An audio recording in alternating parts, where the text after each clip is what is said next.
Mr. Thompson here, looking at Standard 1 in U.S. history, comparing and contrasting the development of English settlement and colonization during the 17th century. Specifically, we're looking at Part C in that standard, the New England colonies, including their reasons established, the impact of location and place, the relations with American Indians, and their economic development.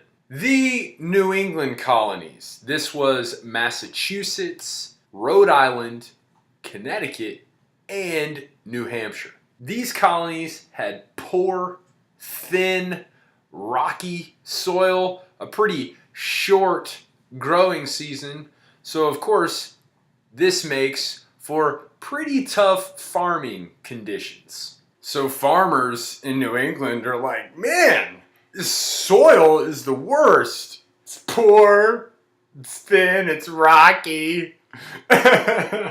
Guess what? Farming wasn't the only option in New England.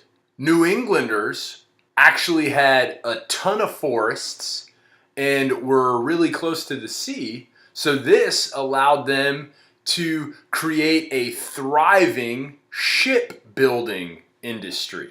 Fishing, whaling, and commercial trade from harbors such as Boston became economic engines for this New England region. New Englanders became the merchants of the colonies, and New England-based ships were the carriers of colonial goods in the transatlantic trade. While the southern colonies were developed primarily for economic gain, the New England colonies developed initially as religious outposts for oppressed religious groups. For example, Calvinists in England faced increased persecution in England because they wanted to reform, so change the Anglican Church. Anglican Church, also known as the Church of England.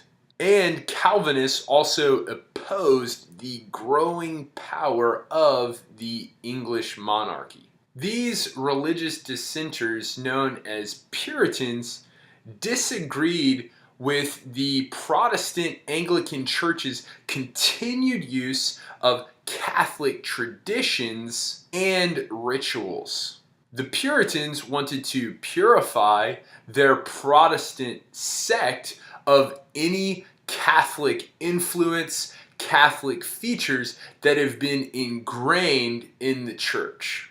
Even though the Puritans came to North America for religious reasons, they were not religiously tolerant of those that did not fully uphold their views of religion. The Puritans viewed the American Indians as needing to be saved from their sinful ways because they were not Christians. In the early years of English colonization, the relationship between the American Indians and Puritans was primarily based on trade and diplomacy. So peaceful negotiations.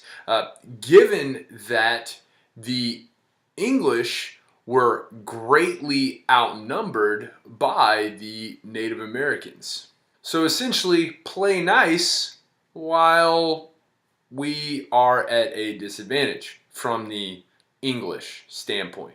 The Puritans didn't openly embrace the American Indians, but relied on them for survival in the difficult early years.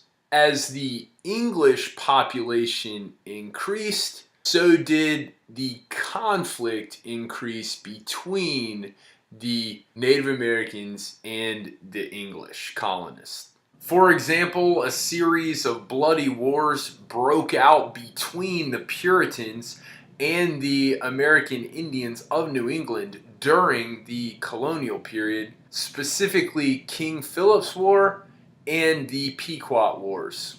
that wraps up our discussion of the development of the New England colonies. The reasons they're established, the impact of their location and place, their relations with the American Indians, and their economic development.